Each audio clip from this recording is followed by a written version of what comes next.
It's Pete from Cheap Homesteading, and today we're going to be changing the oil on the Massey 35. One of the most important oil changes you can ever do is after you rebuild the motor, you run it for a bit, that you actually change the oil, because all the metal from the break-in period kind of makes it down into the oil, and it's kind of good to get rid of that out of the engine. So it's definitely recommended after a full rebuild that you kind of change the oil pretty quickly after. I rebuilt the motor last fall. We ran it through the winter, and I think it's kind of a good time now in the spring to actually change the oil, get that all cleaned up. And my friends at Reliable Aftermarket Parts, they reached out to me and said, is there any projects for the Massey? And I said, one of them is something I've been wanting to do, and that is changing the cartridge style filter to a spin-on filter. And they make these kits that you can switch out your cartridge style filter for spin-on, because you know cartridge style filters are a little harder to find. A lot of times you have to order them. So I always wanted to change this to a spin-on filter. So they were saying, is there any projects? And I said, with an old tractor, there's always projects. But I said a cartridge style filter conversion kit would work absolutely great. So they sent it out to me. I want to say thank you to them. And they gave a coupon code. So if you order anything off of Reliable Aftermarket Parts, and you put Cheap Homesteading as your coupon code, you get 10% off. So you can't go wrong with that.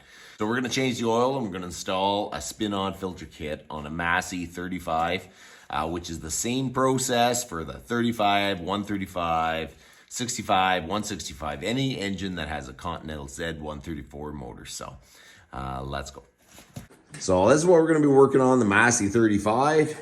And if anyone hasn't seen, that's a cartridge style filter. There's a tin can basically around it, and you got a filter element inside. You got to change it. It's a little messy. It's kind of annoying, so I'm kind of glad I'm getting away from that. So the oil we're going to use is Kubota 1540.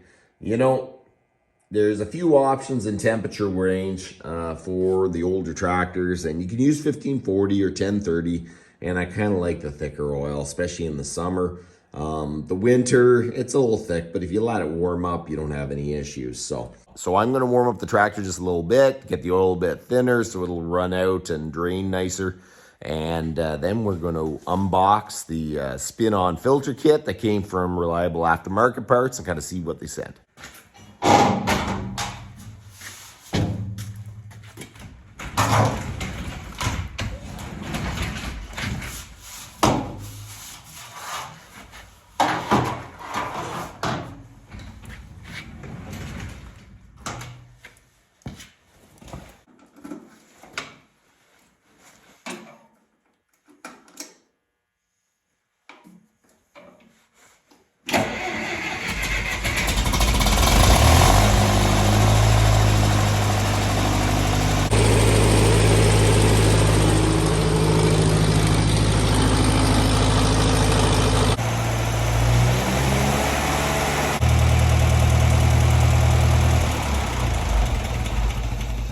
So there you go, that's warm enough.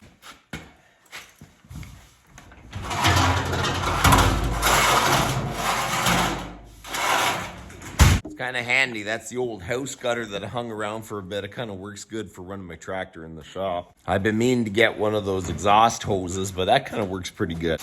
Okay, so it's a Sparx kit.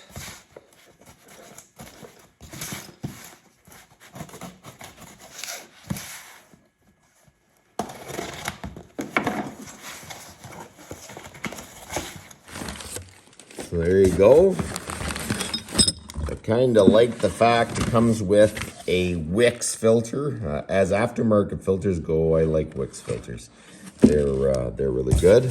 So that is what it is 2 O-rings and a plate, and just a new peg for the oil filter to screw on.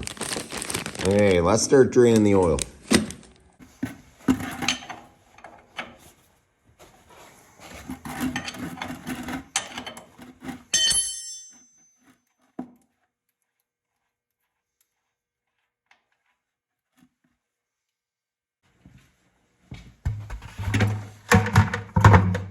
Take off the old filter.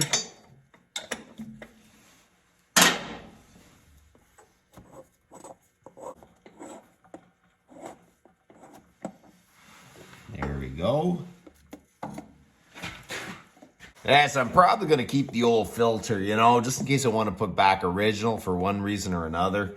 And the other reason is because I kind of hoard everything. I hold on to old parts. It's becoming a problem, but I think that's going to be a good thing to keep.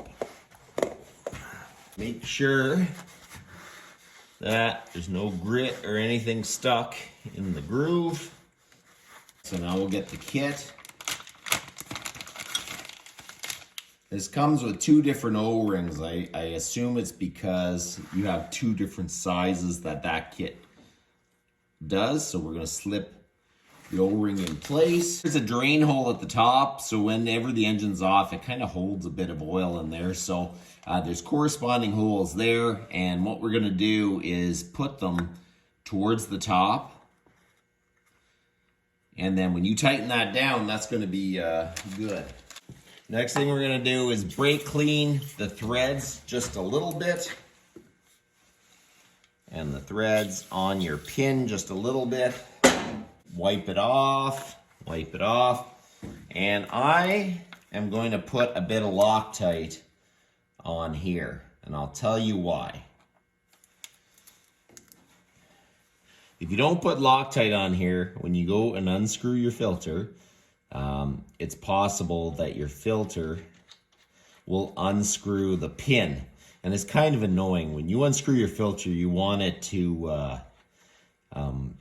unscrew off the pin and not pull this whole thing apart. So if you put Loctite, there's not going to be any problem. Okay, now we tighten it up. 7/8 wrench.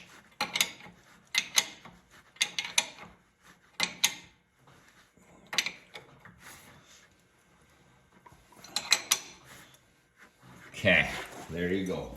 Don't go crazy with Loctite or anything, but it is nice to get a little bit on the threads, tighten it in, and you know that that's not going to screw out when you unscrew the filter, because I have to say that's really annoying when you unscrew a filter and the center pin comes out.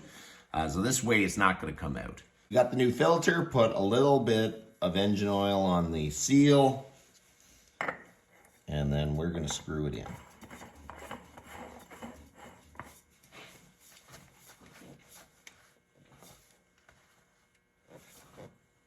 There you go. We're gonna put the drain plug back in.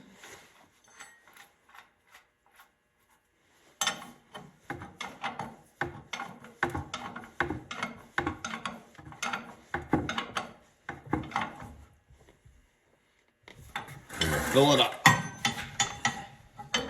It's important to keep this number because you can reorder oil filters, which is kind of handy. So I'm gonna stick this on my toolbox.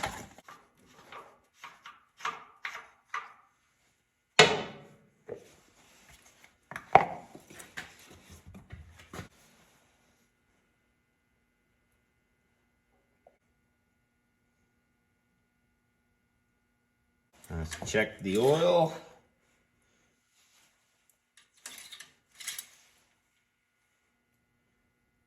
To the full line.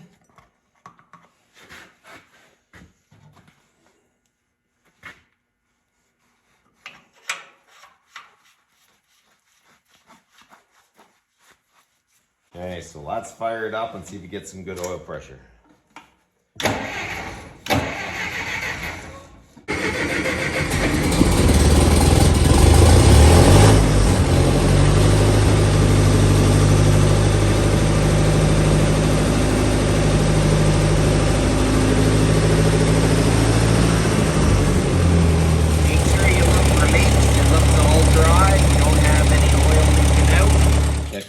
Again.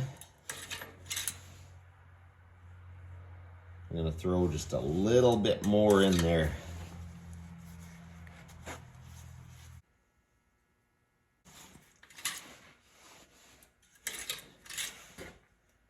There you go, right to the line. So the Massey 35 is up and going, the filter kit's installed, the oil's changed, we're ready for this year. If you're looking for parts for these old tractors, head over to Reliable Aftermarket Parts and use coupon code Cheap Homesteading and you'll save a bit of money. That's about enough for today. You guys have a good one.